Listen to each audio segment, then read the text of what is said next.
You come to Africa, 90% of the children born are bearing Western names. And you ask them, they say it's Christian names. What is Christian name? In those days, people like Paul, Jacob, those names were native names. They have nothing to do with religion. So now you are not bearing those things and saying it's Christian names. Those names, those people had those names before Christ, the era of Christ.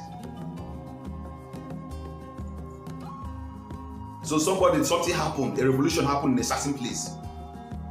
And they now want to use one brush and paint the whole world that this revolution has to do with the whole world. Then you guys are now imprisoned by it. Then your schools are mandated to, that is even a red flag.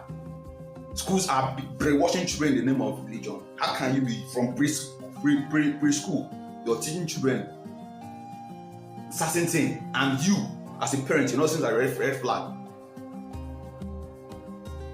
All your child knows is history of Jacob, Moses, and all that.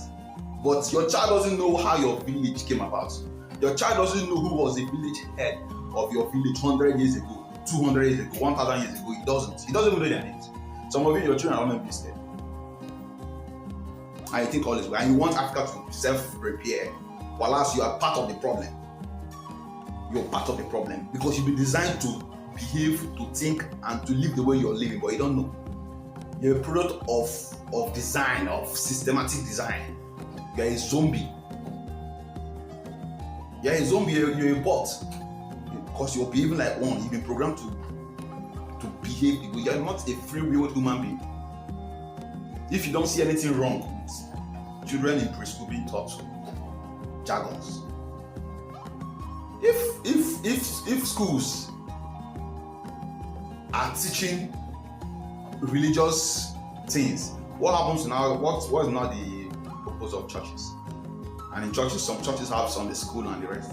Have you asked yourself? It's not spirituality, it's indoctrination. And you guys are victim of it. So Africans, think inward. Nothing is going to change except you start thinking differently. You can't think like your parents and still believe there can be a change. You can't.